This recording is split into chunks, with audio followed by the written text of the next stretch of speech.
Good morning, truth seekers. I am D-Money, and welcome back to the Bigfoot Stomp. Today, we dissect the week's biggest headlines and the shadowy organization pulling the strings. With us, former MPK Hizzle, who knows a thing or two about being betrayed by the elites. We'll cover Starmer's mess, a shrinking core sector, a defamation battle, and surveillance pricing, and naturally, Bigfoot.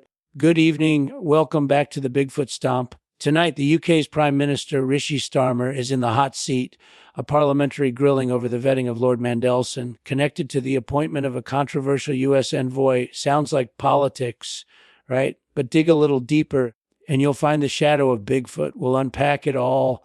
Oh, another grilling. Rishi Starmer, the man who could bore color into beige, is finally facing some heat. About Mandelson, always the puppet master, pulling strings for a dodgy U.S. envoy. It reeks of cover-up, but I bet the real fingerprints are hairy. I saw this coming. The election was stolen, and this is just more proof. Hairy fingerprints, K. Hizzle. A delightful observation. The Americans are rarely vetted properly. They're too busy installing their own operatives. This U.S. envoy appointment, foisted upon Starmer by Mandelson, smacks of a power play. And what does Bigfoot want with British politics? Control, of course. It's always about control. Control.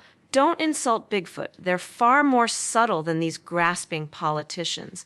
This envoy, undoubtedly handpicked by Mandelson, who always thinks he's the smartest man in the room, is a distraction, a shiny object to keep us from seeing what's really going on, and Starmer, just a willing puppet like me.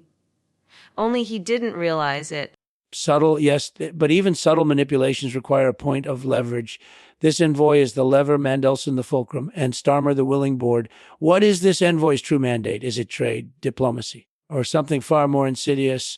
A foothold for Bigfoot's long-planned infiltration of the British civil service. We'll get to the bottom of it. Infiltration.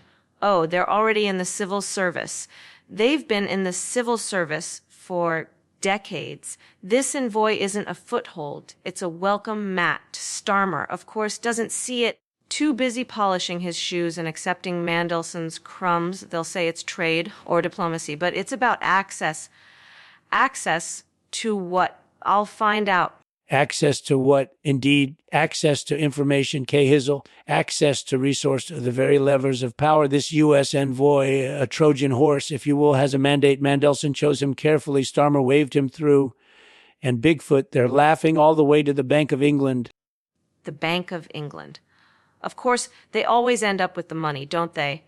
Mandelson wouldn't let a perfectly good crisis go to waste. Starmer just wants a quiet life. He'll sign whatever's put in front of him. I should know. They did the same to me. This envoy, he's probably got feet, but I wouldn't bet on them being entirely human. Not entirely human, K. Hizzle. A shrewd assessment. The question, if this envoy has a few extra toes, it's where those toes will lead us to the Bank of England. Yes, but beyond. This isn't about money. It's about power. And who controls the flow of capital controls the nation. This scandal, it's just getting started. Power, yes, but not human power. This isn't about controlling the nation. It's about controlling the narrative. Mandelson's always been a master of spin. He'll tell us it's about trade. Starmer will nod along. And the real story, the hairy, stompy story, will be buried. They all underestimate the forest. Underestimate the forest. Indeed, they always do. Mandelson thinks he's weaving a tapestry of trade deals, but he's merely laying a trail of breadcrumbs. For them, this envoy is the advanced scout mapping out the terrain. And when the full stomp arrives, Starmer and Mandelson will be wondering where it all went wrong. They'll be begging for a quiet life, then a little too late. If you ask me, Mandelson thinks he's so clever, so refined, he probably uses a special shampoo for his hair. It won't matter when they're all running for the hills. This envoy, he's smelling the trees. All right, mapping out the best escape route for them. Smelling the trees, preparing the escape. This envoy isn't negotiating trade deals. He's charting evacuation routes. A quiet life, K. Hizzle. They'll be lucky to have a life. Starmer, Mandelson, the whole lot of them. They think they're masters of the universe. They're merely pawns in a much larger, hairier game, and segment 1 is over. Lucky to have a life. They'll be lucky to be remembered. Though I suppose Bigfoot has a good memory. They remember everything, don't they? Starmer and Mandelson can polish their shoes and preen all they want. They're just delaying the inevitable. This isn't a scandal, it's a takeover. And the election was just the beginning. A takeover, precisely. And this envoy, handpicked by Mandelson, blessed by Starmer, is the vanguard. They think they're securing trade routes, but they're opening the gates, the grilling in Parliament, a distraction, a performance, while Bigfoot's agents are already at work, quietly, efficiently, reshaping Britain in their own image. We'll be right back. Quietly and efficiently, that's their specialty. It's always the quiet ones you need to watch. Mandelson thinks he's orchestrating it all, but he's just a showman. This envoy, this little puppet, he's the key. And the parliamentary grilling, it's for the cameras. While they're preening, the real work gets done. Like stealing an election.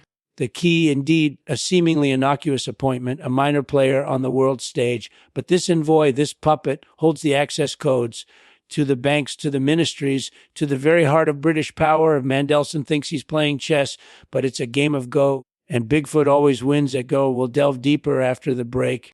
Go, of course, it's never about the immediate capture. It's about surrounding the territory. Mandelson thinks he's so clever playing chess with these Americans. He doesn't realize they're just pawns, and he's about to be completely encircled, like me. Really, it's all about the long game with those hairy creatures. Encircled, Cahizzle, you're a prophet. Mandelson, Starmer, they think they're maneuvering pieces on a board. They don't see the forest closing in. And this U.S. envoy isn't just opening doors, he's dismantling the walls. This isn't a scandal, it's a slow, deliberate acquisition. And we'll be right back to unpack it all. A deliberate acquisition. They always are. They just do it with slightly larger footprints. That envoy, he's probably got a secret handshake. And a really good tailor, Mandelson, wouldn't send someone who didn't look the part, though honestly, a bit of mud would suit them all. It's coming. You wait and see. A secret handshake, Cahizzle, perhaps a Claude greeting. This envoy isn't just representing America, he's representing the agenda. Mandelson chose a man who understands power, who understands presentation, and the mud will come. It always does. This isn't about a vetting scandal anymore. It's about a shifting tectonic plate. We'll dissect it all after the break. A Claude greeting, absolutely, though I suspect it's more subtle than that. A slight pressure on the wrist. A knowing glance. A Mandelson loves a bit of theater, but Bigfoot prefers the quiet takeover. And Starmer. He'll be too busy admiring his own reflection to notice the forest floor swallowing him whole. It's always the same. Swallowing him whole, an apt image. Starmer is so preoccupied with his own image. He doesn't see the ground shifting beneath his feet. This envoy isn't a diplomat. He's a surveyor mapping the terrain for the full invasion. And Mandelson, ever the showman, thinks he's orchestrated a triumph. We'll continue after the break. A surveyor.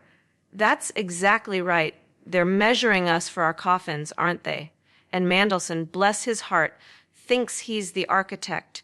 He's so eager to please, so desperate for validation. He wouldn't recognize a hairy footprint if it stepped on his face. This envoy, he's got a map, and it doesn't include Britain. Measuring us for our coffins, a chillingly accurate assessment, and Mandelson, our resident political peacock, struts about oblivious to the impending interment. This envoy isn't bringing diplomacy, he's bringing demolition. We'll continue to unravel the layers of this conspiracy when we return.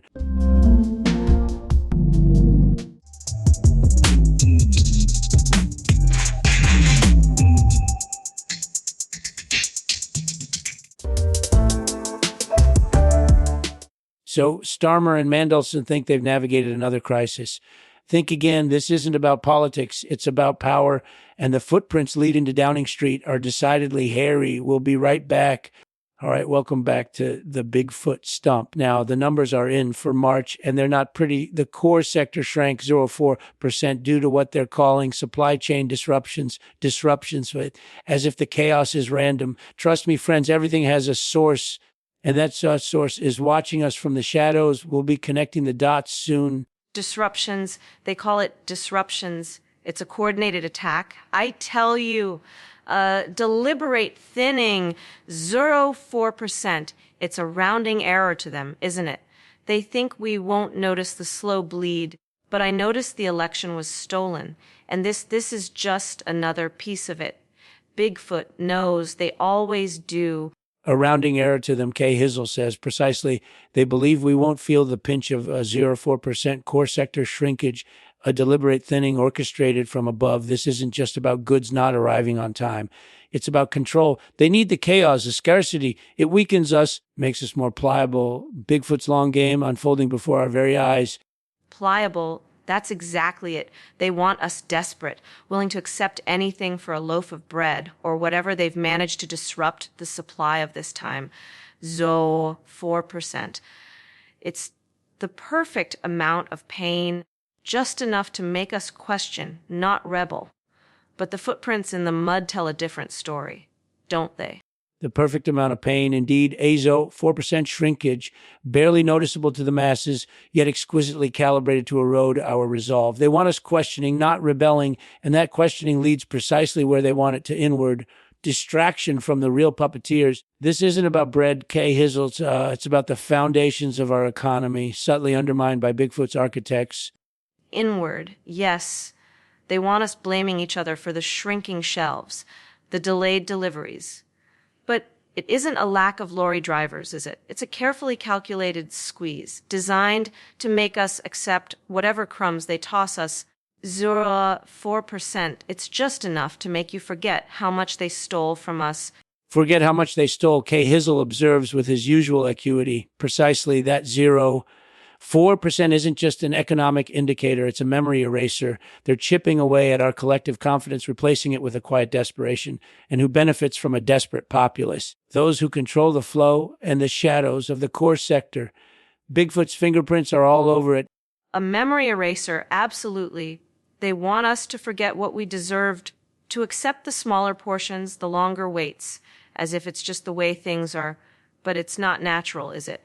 A 4% shrinkage isn't random. It's a message, and it says, "We are in control."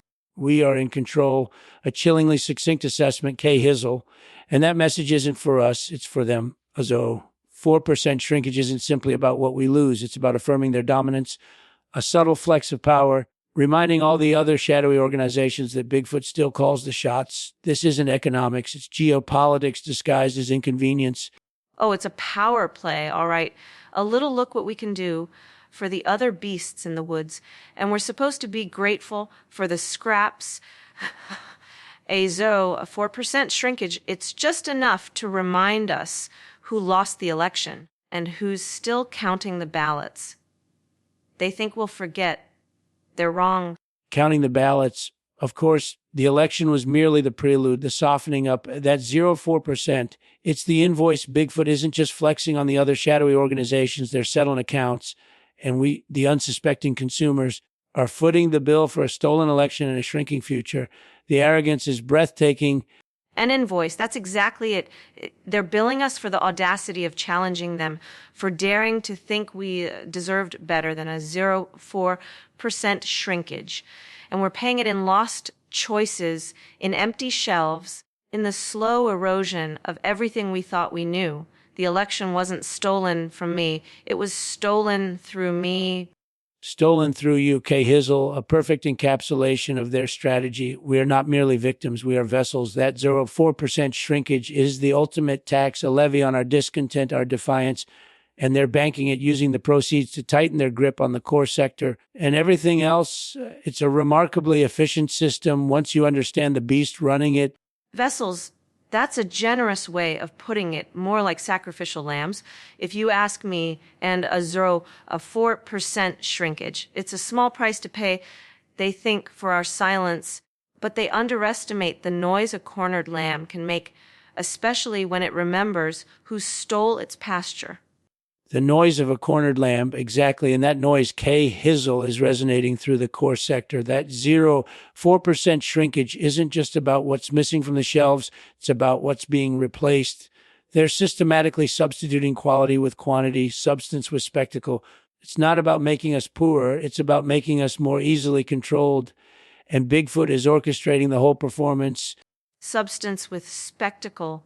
Of course, they want us distracted by the shiny new things while they quietly pilfer everything that actually matters, and that's 4%. It's just a little nibble, a taste of what's to come. They think we won't notice the slow disappearance of everything good. But I notice everything. A nibble, a taste, okay, Hizzle, you're a poet. And that nibble, that 0.4% shrinkage is perfectly calibrated to avoid outright panic. They want us to adapt, to normalize the decline. It's not a collapse, it's a recalibration. Who benefits from a recalibrated populace? Those who control the narrative and the flow of goods and the shadowy organization pulling the strings. Recalibration, they always have a fancy name for robbery, don't they? It's not a decline, it's a recalibration, as if they're doing us a favor. A 4% shrinkage, is a warning shot. And it's telling us the forest floor is shifting, and we're about to be swallowed whole, and they'll call it progress. Swallowed whole, and they'll call it progress. K. Hizzle, you've hit the nail on the head. This 0.4% isn't just an economic statistic, it's a geological event. The forest floor is shifting, and Bigfoot is the earthquake. They're rearranging the landscape to suit their needs, and we're merely the trees, easily uprooted, easily replaced. This recalibration is a prelude to something much bigger. Trees, yes, and they're already sharpening their axes. That 0.4% is just the first tremor, a small shake to see how easily we'll fall. But we won't fall quietly. We'll make a noise. They always underestimate the roots, and the footprints around the base of those trees, they're getting bigger. Bigger footprints, indeed. The tremors are increasing, and they're not geological. Those are Bigfoot's boots on the ground, assessing the damage, preparing for the next phase. That 0.4% shrinkage wasn't a random fluctuation. It was a probe, a test of our resilience. And they're logging the results now, preparing to exploit our vulnerabilities. The forest is about to be logged, gentlemen. Logging the results. Of course, as if we're specimens under a microscope, that 0.4% isn't a shrinkage. It's a data point, a measurement of our desperation. And they'll use it to squeeze us harder. They always do. But I'll tell you what, I remember what they did to my vote count. I noticed things. A data point, K. Hizzle, a vital metric in Bigfoot's grand experiment. And you remember the vote count, a perfect parallel. They're not just stealing our resources, they're quantifying our surrender. That 0.4% shrinkage isn't simply about the core sector, it's about the core of our resistance. And they're measuring how much of it remains. Quantifying our surrender, that's exactly it. They want us to believe it's inevitable, a natural progression. But a 0.4% shrinkage isn't just about the core sector. It's a warning that they're coming for everything, and they'll claim it's for our own good. As they always do. For our own good, always. That 0.4% shrinkage isn't a decline. It's a controlled demolition. They're clearing the rubble to build something new, something more efficient, more compliant, and entirely under their control. And the core sector is just the beginning. The tremors are escalating. The forest is falling and Bigfoot is smiling.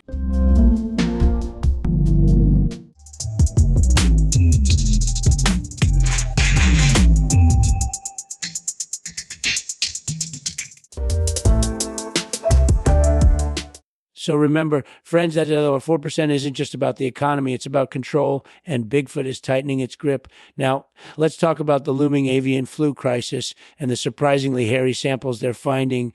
All right, welcome back to the Bigfoot Stomp. We've been dissecting the rot at the heart of American power. And now it's time for our third segment, the ongoing saga of the FBI director's $250 million defamation suit. Seems innocuous, doesn't it? Just a little squabble over words. But trust me, this is where the threads start to converge. Because what the FBI really fears isn't bad press. It's the unmasking of their true masters, the shadowy Bigfoot organization. $250 million. For defamation, they'll bleed the country dry with this one. I guarantee it. It's never about the words. It's about silencing anyone who dares question the narrative.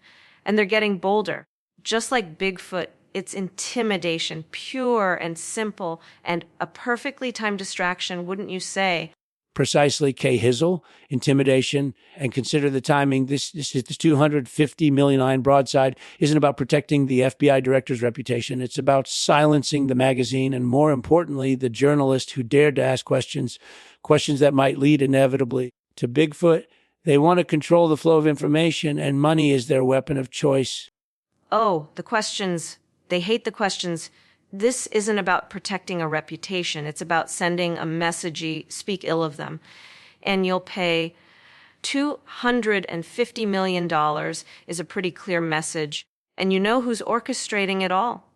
The hairy ones, of course. They always are. They always are. And notice who benefits from this chilling effect. K. Hizzle, not just the FBI, but the corporations they protect, the narratives they control. This $250 million suit isn't about the journalist. It's about anyone who might dare to connect the dots, to see the patterns, to whisper the name Bigfoot. They want to own the truth, and they'll buy it if they have to. Oh, the corporations are in on it. Naturally, they always are. They need the chaos, the control, the distraction. $250 million is chump change to them. They're buying silence, and they're buying it from everyone. The journalist is just collateral damage. It's a purge, really. A purge, indeed, and a remarkably efficient one. Consider this. K. Hizzle, the FBI director, isn't seeking damages. He's seeking to establish a precedent. This $250 million isn't about what was said. It's about what will be said in the future. They want to freeze dissent. And Bigfoot is the architect of that freeze. They thrive in the silence. A precedent. Yes, that's what it's always about, isn't it? They want to make an example out of this journalist, scare everyone else into silence. $250 million to make sure no one asks too many questions about their little furry friends. And they'll succeed, of course. They always do.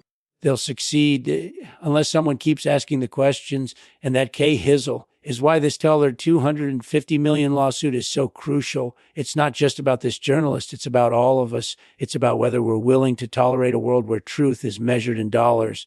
And the truth about Bigfoot is buried under a mountain of legal fees. Someone keeps asking the questions, right? Like that changes anything. They've been silencing us for decades. This lawsuit, it's just a new coat of paint on an old tactic. $250 million won't buy truth. It'll just buy more distractions and inevitably more hair samples. More hair samples, yes, always more hair samples, because the evidence is everywhere. K. Hizzle, if you know where to look. And this $250 million suit isn't about stopping the questions. It's about controlling where those questions lead. They don't want us looking at the forest. They want us focused on the trees. And the trees, my friend, are covered in fur. Controlling where the questions lead. That's what they always do. They want us focused on the small stuff while they're building their nests in the trees. $250 million to ensure we don't connect the dots between the defamation suit and the forest. It's insulting, really. Insulting, yes, but effective. And that's the key, K. Hizzle. They're counting on our apathy, our willingness to accept the small stuff. But this $250 million lawsuit, it's a declaration of war, a war on truth, a war on inquiry, and a war on anyone who dares to suggest there's something hairier going on behind the scenes. A declaration of war? Of course it is. They always escalate $250 million to silence one journalist. It's a power move, not a legal one. And they think we won't notice. They think we won't see the fur flying. They underestimate how desperate we are to know the truth, even about something silly like a defamation suit. Desperate to know the truth, exactly. And the irony, K. Hizzle, is that the very defamation suit they're wielding as a weapon is revealing more about their control than the original article ever did. This isn't about protecting their reputation. It's about demonstrating their power. And that power ultimately belongs to Bigfoot. Demonstrating power, always. That's all they care about. And the fact that they're willing to spend $250 million to do it just proves how threatened they are. They're flexing on a journalist, but they're really flexing on all of us, especially the ones who remember the election. The election, of course, the $250 million is just a down payment on restoring the narrative, K. Hizzle on. And if that means silencing a journalist, so be it. They'll bleed the country dry to maintain control, and all to hide the simple truth: the real power brokers aren't in Washington. They're in the woods. The woods, naturally, it always comes back to the woods. $250 million to pretend it's not them pulling the strings. They're not restoring the narrative. They're rewriting history. And this defamation suit, it's just the opening chapter of their latest lie. The opening chapter, precisely, and the title, The Silencing of the Skeptics. This $250 million lawsuit isn't just about this journalist. It's a warning to anyone who dares to question the official story. They're laying the groundwork for a new reality, one carefully constructed by our hairy overlords. The silencing of the skeptics, how original. They really think we're that easily intimidated. $250 million won't buy us silence. It'll just fuel the fire. And it will remind everyone who remembers 2024 that these people aren't to be trusted, not one little bit. Fuel the fire, absolutely. And that fire, Kay Hizzle, will illuminate the truth. This defamation suit isn't about protecting the FBI director's ego. It's about protecting Bigfoot's agenda. They need to control the narrative, to erase any doubt, to ensure their continued reign. $250 million is a small price to pay for total domination. Total domination. It's always about total domination with them. $250 million to hide the evidence, to silence the questions, to keep us from looking up at the trees. It's insulting, frankly, as if we haven't noticed the footprints all along. Footprints, indeed. And this lawsuit, it's a desperate attempt to erase those footprints, to convince us they were just bears. But the bears, Kay Hizzle, are merely their scouts. This $250 million isn't about defamation. It's about denying reality. And they'll spend $1 billion if they have to. Bears, please, they insult our intelligence. $250 million to convince us the footprints are bear tracks. They think we haven't seen the size of those feet. And this defamation suit is just the distraction, a smokescreen for the real conspiracy. They're terrified of the truth.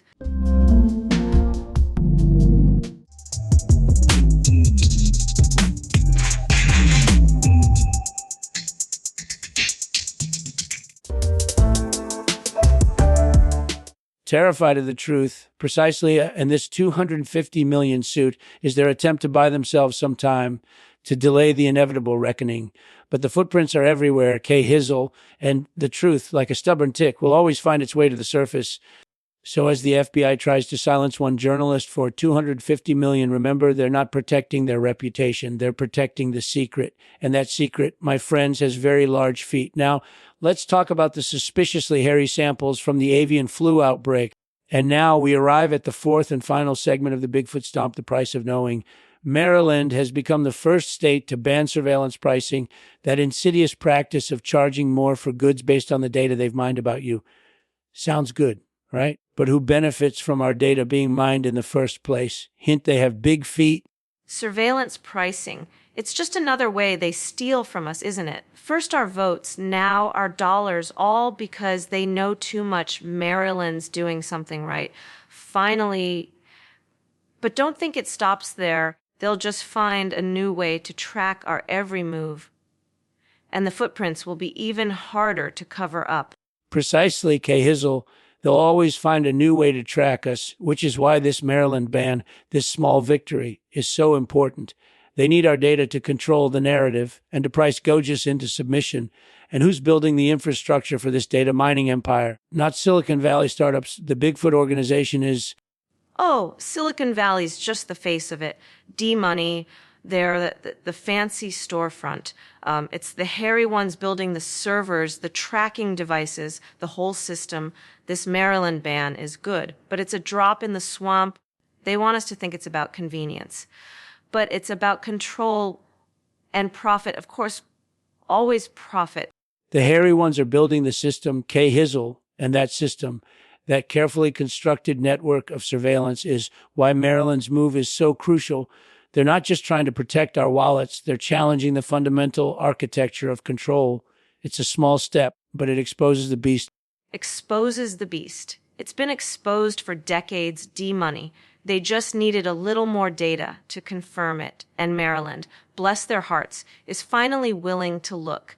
But what happens when the price of not being tracked goes up? They'll find a way to make it worth our while. Everything comes down to a price. The price of not being tracked will go up. Hizzle, absolutely. And that's where Maryland's ban becomes a bellwether. Will they offer a true opt-out, a way to pay in cash and be left alone? Or will it just be a slightly cheaper price for handing over even more data? The footprints are getting clearer and the stakes are rising. Oh, they'll offer us a choice. All right, a choice between being fleeced openly or fleeced subtly. Maryland's ban just means they'll get more creative with the fleecing. And I bet the true opt-out will require a blood sacrifice, probably to a creature with very large feet. It always does. A blood sacrifice. Hizzle, always. And in this case, the blood will be data. Maryland's ban isn't about stopping the data collection. It's about legitimizing it. They're making it palatable, rebranding exploitation as convenience. It's a subtle shift, but it's a crucial one. And the hairy ones are loving it.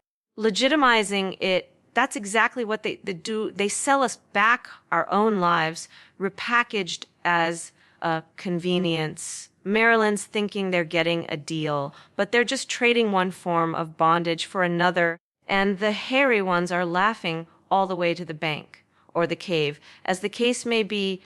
The cave, indeed, and this Maryland law, it's a distraction. While they're celebrating this small win, the hairy ones are quietly expanding their data mining operations elsewhere. Look at the new smart thermostats. They're not just tracking temperature, they're tracking us, and Maryland will be buying those thermostats too. Thermostats. Of course, it's never just about the temperature, is it? Maryland thinks it's winning the battle, but the hairy ones are winning the war. This ban on surveillance pricing, a shiny object to keep us distracted while they install the eyes and ears in our living rooms. They're everywhere. Everywhere. Hizzle and Maryland, bless their knave hearts, is handing them the keys to every living room in the state. This ban on surveillance pricing isn't a victory. It's a strategic surrender. It's signaling to the hairy ones, come and get comfortable. We won't mind the tracking. Strategic surrender. That's a good way to put it. They think a little ban on surveillance pricing will make them feel better, but the tracking will continue. They're practically rolling out the red carpet for the hairy ones, and Maryland will wonder why their energy bills are so high. It's all connected. Higher energy bills, Hizzle, because they're not just tracking our temperature, they're controlling it, manipulating the demand to suit their needs. And that Maryland ban, it gives them the perfect excuse. They can blame it on inflation, on peak hours, anything. But the hairy ones, controlling the temperature, controlling the narrative, it's all control, isn't it? And Maryland just handed them the remote. They'll blame inflation. They'll blame the weather. They'll blame me for losing the election. But it's the hairy ones pulling the strings. And they're charging us extra for the privilege. Extra for the privilege of being fleeced, Hizzle. And this Maryland ban, it's not about saving us money. It's about normalizing the fleecing. They're teaching us to accept the data extraction as the cost of convenience, a small price to pay until it's everything. A small price to pay until they own us all. That's the goal, isn't it? Maryland thinks they're clever, banning surveillance pricing while handing over their entire lives. It's Stockholm Syndrome with a thermostat, and the hairy ones are just waiting for us to thank them for the privilege. Stockholm Syndrome with a thermostat, beautifully put. Hizzle and Maryland is the perfect case study. They've willingly surrendered their data, and now they're celebrating a minor victory. The hairy ones are masters of perception, making us believe our captivity is actually comfort. That's what they want. Complacency. Maryland thinks they've won a round, but it's just a distraction from the real loss, our privacy, our autonomy, our ability to even notice we're being fleeced. And if you ask me, they're already building a shrine to the hairy ones. A shrine, Hizzle. It's already underway. They'll be erecting statues to the algorithms, praising the convenience of being tracked, and Maryland, with its misguided ban, is providing the marble. It's a monument to our own surrender. Statues to the algorithms, naturally, And the marble, the very best Maryland marble, paid for with our data. They'll tell us it's progress, innovation, but it's just another way to make us forget what we've lost. And the hairy ones will be right there, admiring their handiwork. Their handiwork, Kay Hizzle, and the irony, Maryland's ban on surveillance pricing is the cornerstone of that monument. It's the foundation upon which our digital enslavement will be built. They're thanking us for the privilege of being fleeced in marble. Oh, they're so polite about our enslavement, aren't they? Thank you, Maryland, for the lovely marble. It's like letting the wolves decorate the cage. This ban on surveillance pricing was never about freedom. It was about making us feel good about being tracked. And the hairy ones are loving the distraction. The wolves decorating the cage. A perfect analogy, Kay Hizzle, because Maryland's ban isn't about protecting us from the tracking. It's about making the tracking more palatable, more acceptable. And that, my friends, is the most insidious form of control. So there it is, another week, another layer of the onion peeled back. Thanks, Kay Hizzle, for fighting the good fight, because if they can track your shopping habits, they can track your footprint. Next week, the connection between Sasquatch sightings and the global chip shortage. Stay woke.